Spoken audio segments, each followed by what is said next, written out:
meus irmãos, que a graça e a paz do nosso Senhor Jesus, seu amor, sua bondade, seja com cada um de nós nessa manhã, mais uma vez reunidos no dia do Senhor, eu aqui no templo, você em sua casa, na expectativa de adorarmos a Deus nessa manhã, ao cantarmos a Ele e, acima de tudo, ao ouvir a sua voz na instrução da palavra. Então, que Deus abençoe nessa manhã e cuide de nós em nome de Jesus. Amém. Vamos orar, vamos iniciar com oração. Curva sua cabeça, feche seus olhos, oremos ao Senhor, queridos. Graças te damos, ó Deus, por mais uma manhã, por mais um domingo, por mais um dia do Senhor, onde nos retiramos, onde mesmo em nossas casas separamos esse instante para aprender do Senhor, para adorar ao Senhor e para ouvir a tua voz. Ó Deus, o que te pedimos, Senhor, é que fale ao nosso coração. Nos instrua, Senhor, nessa manhã, para que possamos te adorar com inteireza de vida. Essa é a oração que te fazemos, Pai, no nome que está acima de todo nome, o nome santo, excelso, glorioso de Jesus. Amém e amém. Queridos irmãos, quero convidar você, nesse momento, a abrir a sua Bíblia no livro dos Salmos, Salmo de número 108. Abra a sua Bíblia no livro dos Salmos 108, e ouça com fé a leitura que farei do verso 1 até o verso 4, que diz assim, livro dos Salmos, Salmo de número 108, do verso 1 ao verso 4, diz assim: Firme está o meu coração, ó Deus, cantarei e entoarei louvores de toda a minha alma. Despertai saltério e harpa, quero acordar a alva, render-te-ei graças a Senhor, cantar-te-ei louvores entre as nações, porque acima dos céus se eleva a tua misericórdia e a tua fidelidade para além das nuvens. Amém.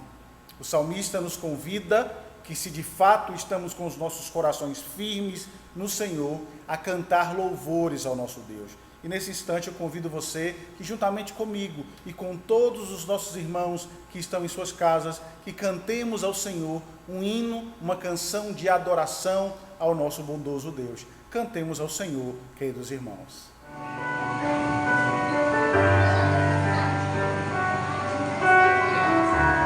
No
louvamos ao Senhor e agora eu quero convidar você para que possamos aprender um pouco mais da palavra do Senhor. Vamos iniciar uma nova série, meditando no Evangelho, no Antigo Testamento, e dessa feita, nada mais oportuno, eu gostaria de convidar você que abra sua Bíblia no livro do profeta Zacarias.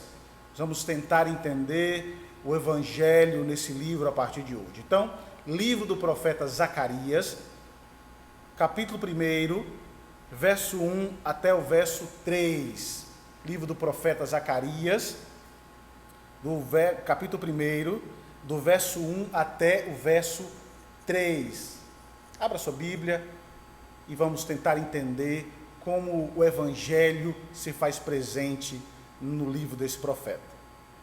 Diz assim a palavra do Senhor, Zacarias 1, do 1 ao 3. No 8º mês do 2º ano de Dário, veio a palavra do Senhor ao profeta Zacarias, filho de Baraquias, filho de Ido, dizendo: o Senhor se irou em extremo contra vossos pais. Portanto, dize-lhes: assim diz o Senhor dos exércitos, tornai-vos para mim, diz o Senhor dos exércitos, e eu me tornarei para vós outros, diz o Senhor dos exércitos. Vamos orar mais uma vez, curva sua cabeça, vamos falar com o Senhor. Obrigado a Deus por mais uma manhã, e te pedimos que agora que vamos iniciar essa nova série de estudos, rogamos ao Senhor que nos dê sabedoria e que abra o nosso coração, ó Deus, para o entendimento desse texto. É o que eu te peço, Pai, no nome que está acima de todo nome, nome santo, excelso, glorioso de Jesus. Amém e amém. Queridos, ao me preparar para essa nova série de estudos, eu me deparei com uma frase que se mostra muito oportuna para tudo que iremos tratar a partir de hoje aqui no livro do profeta Zacarias. O autor da frase disse o seguinte: todos os começos são difíceis. E se você pensar bem, o autor dessa frase tem razão. Todos os começos de fato são difíceis. Muitas pessoas têm dificuldade em começar algo, não é verdade? Seja um novo relacionamento, um novo emprego, uma nova oportunidade. E as pessoas têm medo porque começar algo novo significa que muitas mudanças aparecerão ao longo da vida, e isso pode ser assustador.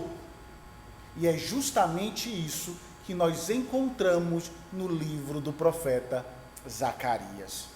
Um livro de novos começos, repleto de mensagens encorajadoras para um povo que, assim como nós, eu vou mostrar muito sobre isso, se vê desencorajado pelos problemas da sua própria comunidade, pela maior instabilidade geopolítica dos anos recentes que eles estavam enfrentando naqueles dias.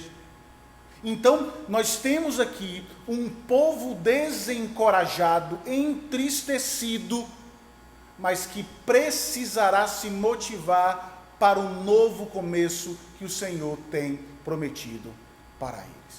Então, o nosso objetivo ao estudar esse livro é perceber que o Evangelho pode nos ajudar a lidar com as crises, a lidar com os problemas e com os dias difíceis, e nos encorajar a superá-los, olhando para a cruz. Então, esse vai ser o tema dos nossos novos estudos com base no livro do profeta Zacarias.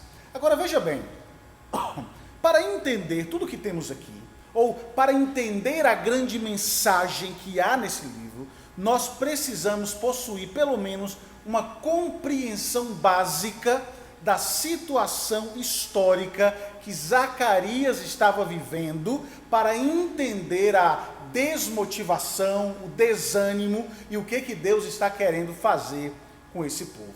Precisamos saber o que estava acontecendo para entender tudo o que temos aqui e a grande beleza que se revelará no Evangelho aos nossos irmãos do passado. Então, vamos tentar entender o contexto histórico do livro do profeta, o que estava acontecendo com o povo e o que motivava ao desânimo, tá? Então veja, historicamente falando, nós precisamos olhar para o período de expansão de um povo muito forte, que foram os persas, tá? Um povo que dominou o Oriente Próximo, quase que da noite para o dia, sob a liderança de Ciro o Grande. E em apenas 2 décadas, Ciro subiu ao poder e conquistou tudo o que podia conquistar ao seu redor. Inclusive, todo o território anteriormente sobre o controle da Grande Babilônia. E com a expansão e com a conquista da Babilônia, os povos dominados pela Babilônia também passaram a fazer parte agora do povo persa.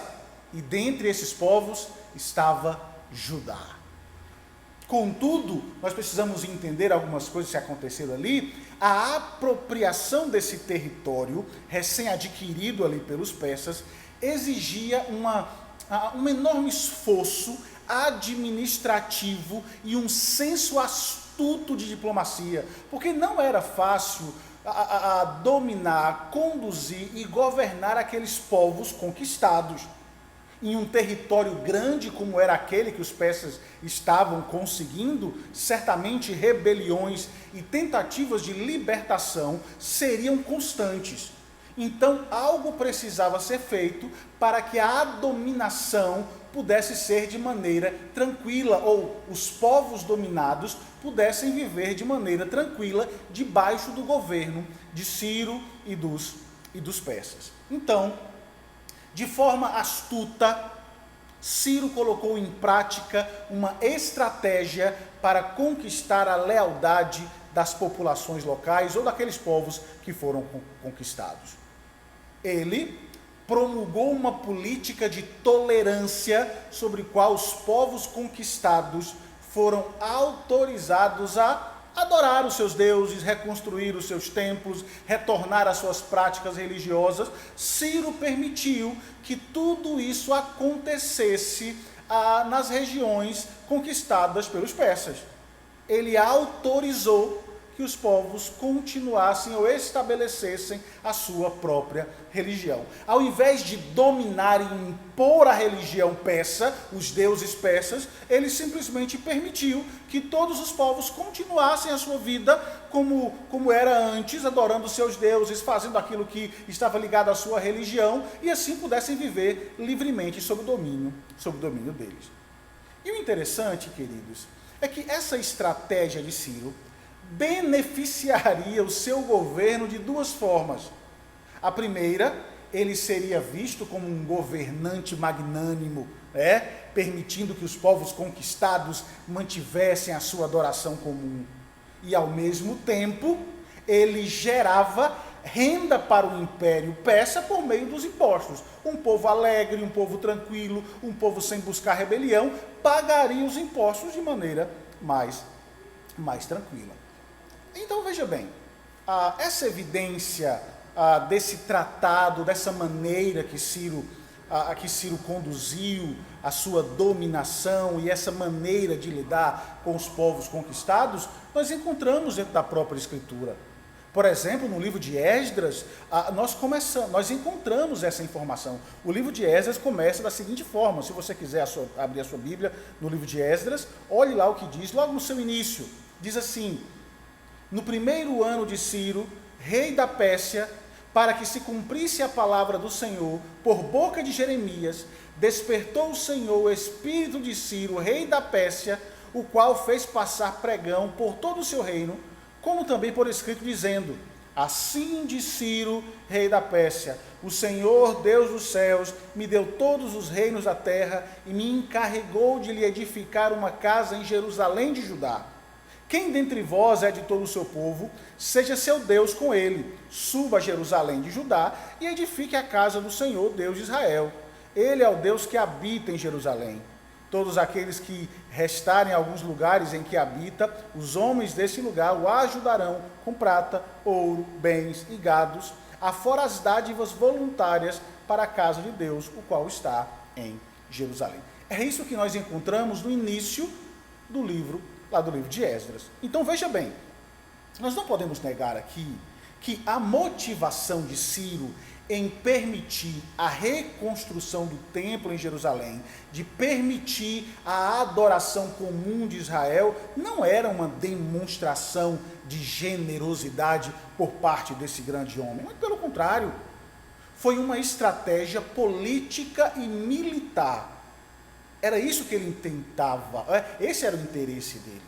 No entanto, como o próprio texto de Esdra indica, os judeus viram o decreto de Ciro não apenas como uma manobra política, mas como cumprimento soberano da profecia de Deus em mostrar a intenção do Senhor em restaurar Israel, como foi dito pelo profeta Jeremias. Era mais do que uma oportunidade de retornar à terra do exílio e começar a reconstrução do templo. Era uma indicação de que a tão esperada restauração estava finalmente em andamento, que o Senhor estava voltando para Sião para fazer o monte outra vez santo com a sua presença. Então veja, o que temos aqui nesse período é que em resposta ao que foi promulgada por Ciro, os exilados que estavam na Babilônia ou nos arredores das casas de Judá e das casas de Benjamim começaram então a retornar a Jerusalém para reconstruir o templo. Esdras 1, o restante, verso 5 e verso 6, você verá essa leitura. Agora, o que nós temos de interessante aqui é que isso não aconteceria de uma maneira simples, sem que Ciro tivesse alguém conferindo e conduzindo todo esse retorno e tudo o que aconteceria ali naquela província de Jerusalém. Ciro, então, nomeou um camarada chamado Sesbazar como primeiro governador da província e o encarregou de fazer algumas coisas. Ele deveria devolver os utensílios de ouro e prata que Nabucodonosor havia roubado do templo no período do exílio da Babilônia e deveria conduzir a reconstrução do templo. Logo no início, quando o povo chegou, aquele ânimo, as pessoas voltando para Jerusalém, com o intuito de reconstruir, de ver a glória do Senhor novamente no templo, o altar foi reconstruído e o povo pôde ali então voltar a oferecer os seus holocaustos. Esse foi um novo começo. Tudo começando novamente a fazer sentido para o povo. Pouco depois, então, os trabalhos começaram para a reconstrução do templo. O problema é que os trabalhos rapidamente pararam. Olha que interessante, nos 17 anos seguintes, pouco aconteceu devido a problemas internos e externos que aquele povo que havia voltado do cativeiro começaram a enfrentar. Internamente, nós podemos citar alguns. Nós temos pessoas argumentando que a reconstrução do templo não deveria acontecer na rapidez e na agilidade, porque havia algumas outras prioridades para eles. E não somente isso, a falta de prioridade, mas também devido à situação econômica. Você vê isso no livro do profeta Ageu, você percebe lá ele descrevendo as dificuldades enfrentadas para reconstruir-se o templo naquele período. Porque as pessoas que haviam voltado do cativeiro encontraram as suas casas em escombros, novas casas precisavam ser reconstruídas, as casas precisavam ser embelezadas para receber assim aqueles que estavam retornando. E se não bastasse esse princípio, esse desejo de mudar as prioridades, casa de Deus para a casa do povo, ainda havia umas dificuldades enfrentadas pelo povo com o direito da propriedade.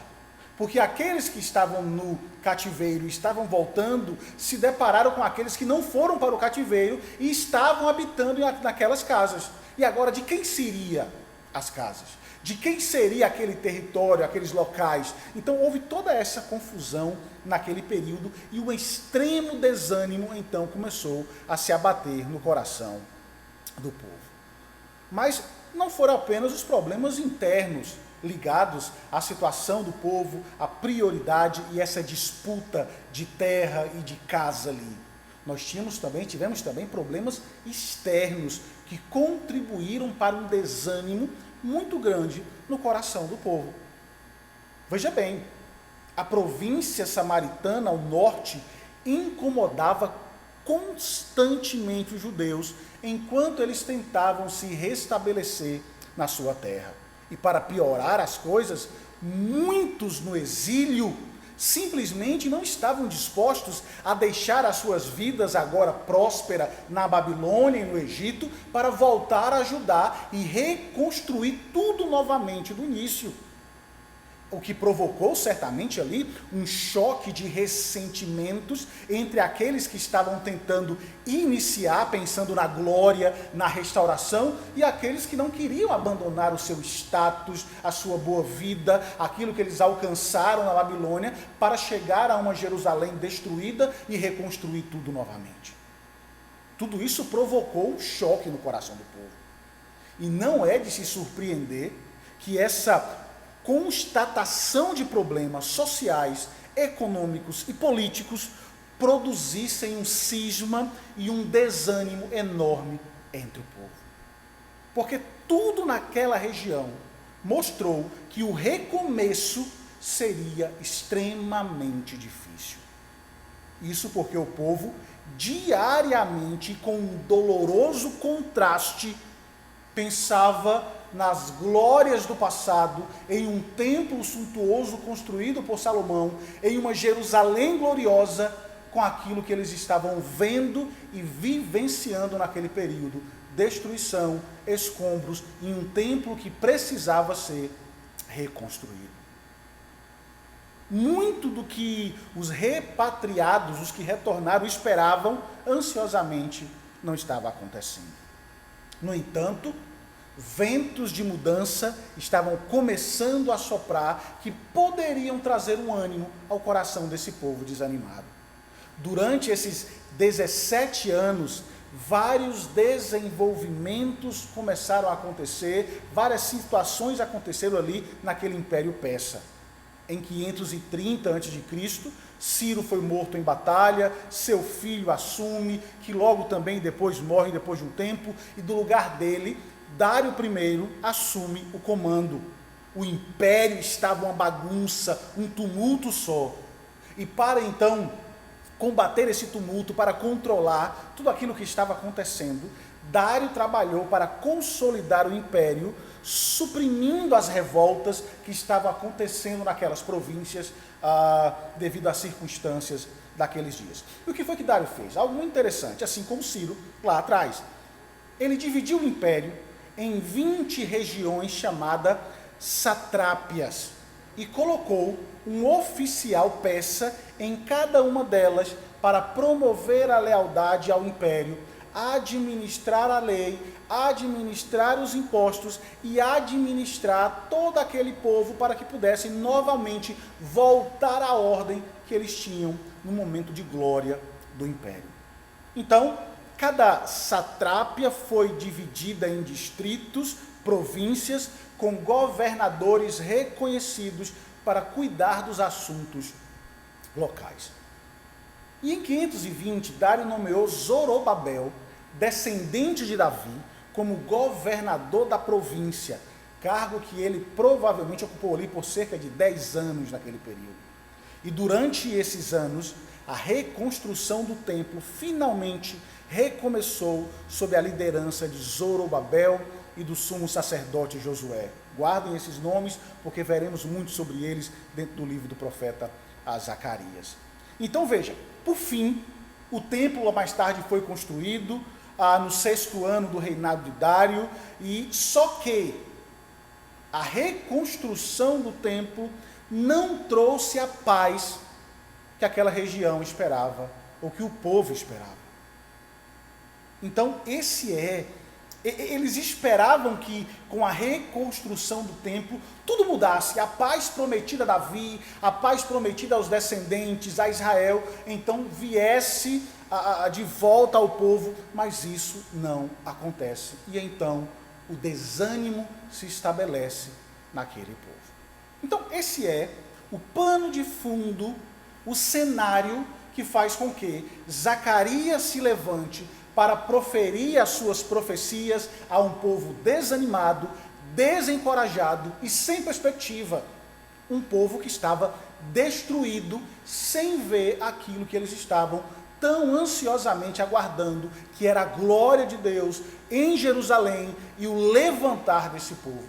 Então, nós temos um povo desanimado, um povo desencorajado, um povo sem perspectiva de mudança de nada, e um profeta que se levanta, usado por Deus para mudar esta situação.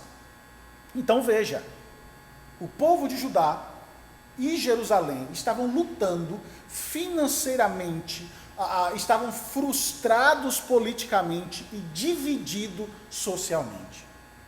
E mais do que tudo, eles precisavam de uma palavra que pudesse trazer luz ao que estava acontecendo naqueles dias. Eles precisavam de uma palavra de ânimo para entender que os dias difíceis iriam se acabar em algum momento e quando isso se acabaria.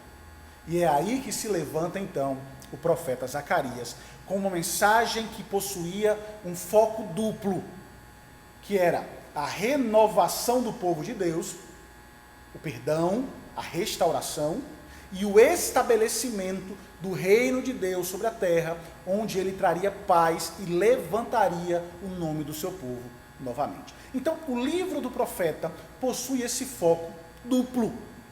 E é isso que nós encontramos aqui no início do nosso texto.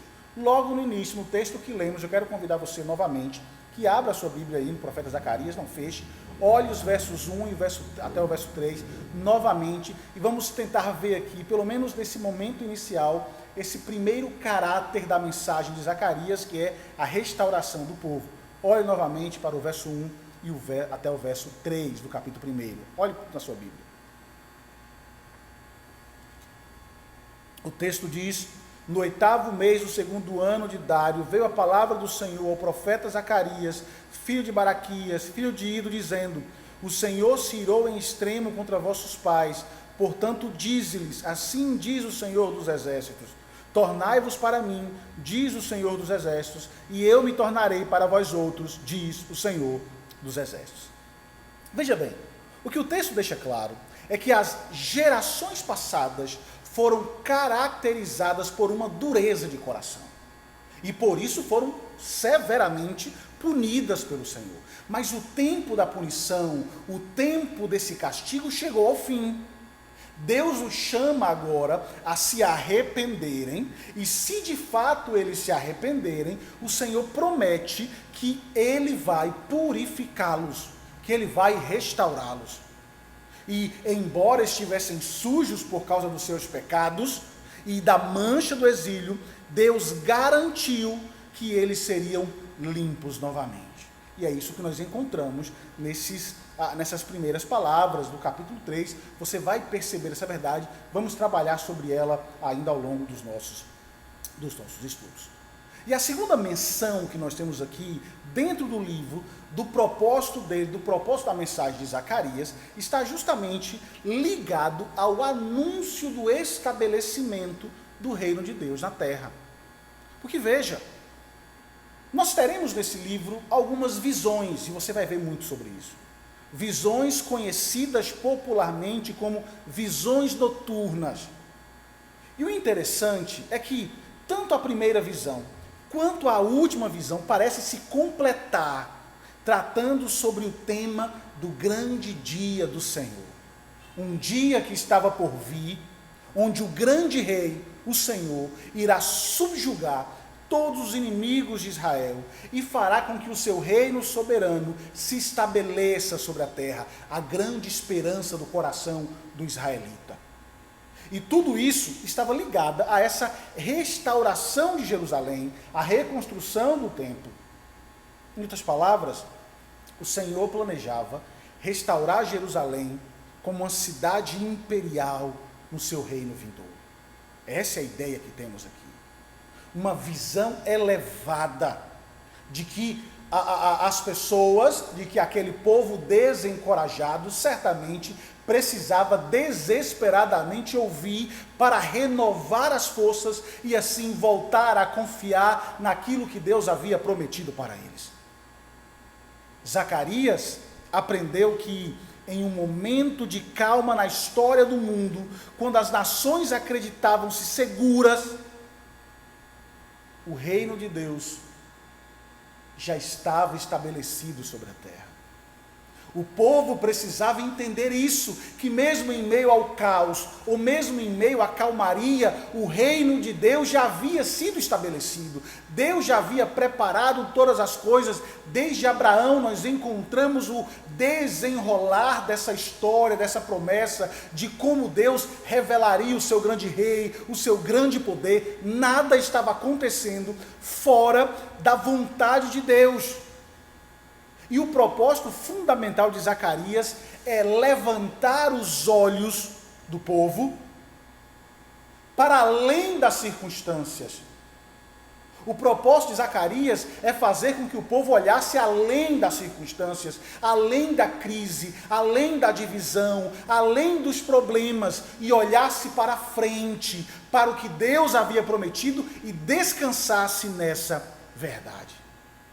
Porque se eles pudessem entender que o reino de Deus já havia sido preparado e que já estava estabelecido no céu, eles entenderiam que o seu desânimo não faria sentido.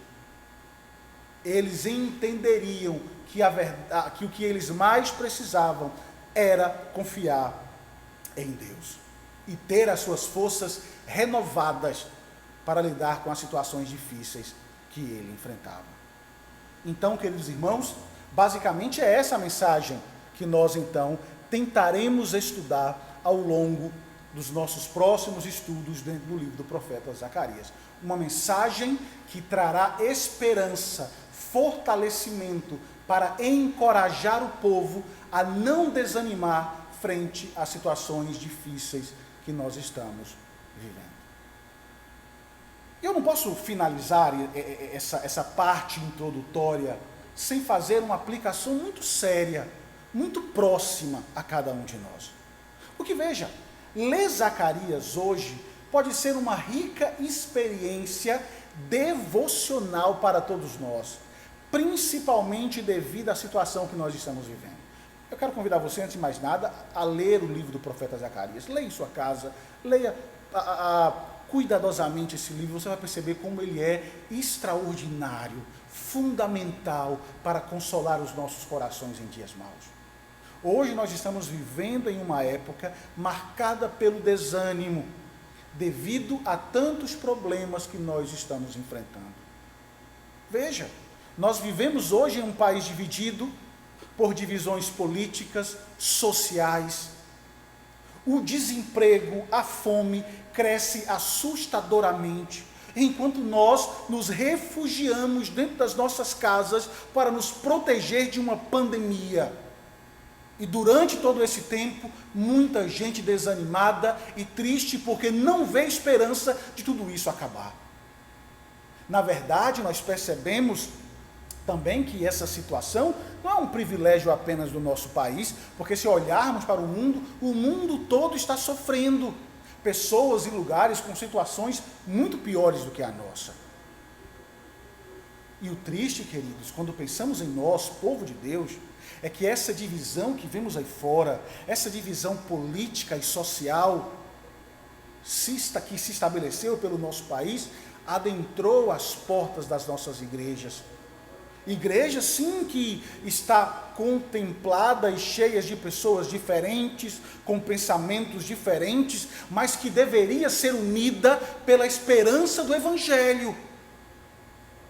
Mas o que nós temos hoje é gente se degladiando, se ofendendo, atacando um ao outro por pensar diferente, inclusive por defender um grande retrocesso, defendendo aquilo que Deus odeia. Vivemos um período de extrema confusão e de desânimo.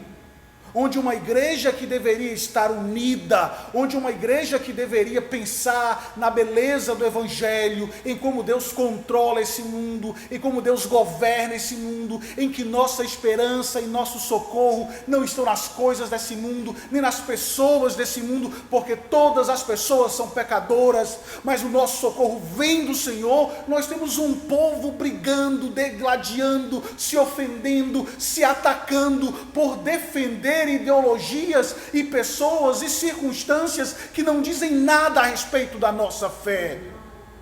Nós temos uma igreja que está caminhando de maneira terrível para a própria destruição. Enquanto deveríamos cuidar uns dos outros, defender uns aos outros, animar uns aos outros, nós estamos vivendo dias de um povo totalmente desanimado, um povo sem esperança, um povo que parece ser inimigos uns dos outros, quando na verdade nós somos unidos para ser amigos, irmãos, servos de Deus. Vivemos um período de extrema confusão e de desânimo. Sim, eu sei, ninguém espera que os crentes sejam perfeitos, porque o pecado é uma parte inevitável dessa vida. Mas nós não devemos parecer um pouco mais remidos do que parecemos. Nós não devemos transparecer um pouco mais da glória de Deus em nós. O que os nossos discursos, o que as nossas palavras, o que nós andamos postando, o que nós andamos fazendo, o que isso tem revelado a respeito da nossa fé? Talvez ande faltando santidade, e talvez você perceba isso em um e outro, que poderia pensar diferente, ou que poderia agir diferente. Mas eu quero convidar você a não somente olhar para o outro, a olhar para você. Lendo uma revista que faz dessas pesquisas americanas, e o pesquisador mostrou que o grande problema da igreja hoje, que o cristianismo sofre com um problema seríssimo de imagem, justamente porque os seus seguidores, os seus membros, andam manchando a imagem do cristianismo por onde passam, com seus debates sem tensões, com a sua maneira provocativa de ser, com os seus ataques e as suas indiretas, quando na verdade deveríamos ser um povo comprometidos uns com os outros. E essa pesquisa ainda mostrou que muitas pessoas fora do cristianismo, e especialmente os jovens, têm pouca confiança na fé cristã, justamente por aquilo que eles estão vendo dentro das próprias igrejas. Vivemos uma época de confusão, de medo. Como eu disse, mas antes de apontarmos o dedo rapidamente para as manchas das igrejas, das pessoas ou dos outros, nós precisamos olhar para a trave em nossos próprios olhos. Porque por vezes as nossas ações, elas não condizem com a profissão de fé que um dia fizemos em defender a verdade. Por que nós não vemos mais transformação espiritual como deveria ser visto na vida de cada um? Por que os nossos corações não estão mostrando os frutos espirituais que deveriam mostrar ao mundo? Porque não crescemos tanto? Porque continuamos correndo atrás de ídolos, bebendo de cisternas quebradas e perseguindo falsos amores? Porque estamos depositando a nossa confiança em pessoas, quando na verdade deveríamos colocar a nossa confiança naquele que é verdadeiro Senhor. O que nós precisamos em uma época de descontentamento, de frieza, de desânimo, é voltar os nossos olhos para o Evangelho, entendendo que o poder do Evangelho de transformação, de mudança, de restauração, de ânimo, se encontra na cruz vazia, no túmulo vazio e naquele que está sentado em um alto e sublime trono, governando sobre tudo e sobre todos. É nele que está a nossa esperança, é pelo nome dele que nós devemos lutar, é pela glória dele que devemos mostrar a esse mundo que a fé que habita em nós precisa fazer mudança. O desânimo se dá porque pessoas estão defendendo ídolos errados, porque pessoas estão se investindo tempo em deuses errados. Somente Deus, por meio do seu Filho, por meio do seu Evangelho, pode nos libertar do desânimo, transformar a nossa vida, restaurar a nossa sorte e nos libertar desse medo e desse mal que assola o nosso país. Somente Deus, por meio do seu Filho, pode fazer com que a sua igreja, usada pela verdade, faça florescer em meio a dias tão difíceis. Cristo é o único que pode mudar e afastar o desânimo, a frieza e a tristeza do nosso coração. E o livro de Zacarias mostrará o poder do Evangelho para reanimar o desanimado. Então, a partir de hoje, nós começaremos a estudar o Evangelho em Zacarias, esperando por Deus em uma época de desânimo e de frieza. E nós veremos como Deus pode fazer a diferença em nossa vida. Que Deus nos abençoe, que Deus cuide de nós e que faça florescer em nosso coração a verdadeira esperança da glória que é vista no Filho ressurreto em Cristo Jesus, o nosso Senhor. Que Deus nos abençoe, que Deus nos ajude, em nome de Jesus. Amém. Curva sua cabeça, vamos orar. Obrigado, Senhor, por mais essa manhã. Obrigado pela sua palavra, obrigado pela beleza da sua palavra, que nos motiva, que nos auxilia, que nos ajuda a viver esses dias tão difíceis. E que de fato, Senhor, os nossos olhos sejam elevados acima das circunstâncias. Que deixemos de olhar para os monturos e todos os escombros dessa terra e passemos a olhar de fato para os céus, para onde reside a nossa esperança, para que assim o nosso coração se anime e vivamos, ó Deus, para a glória do Teu nome. Essa é a oração que te fazemos, Pai.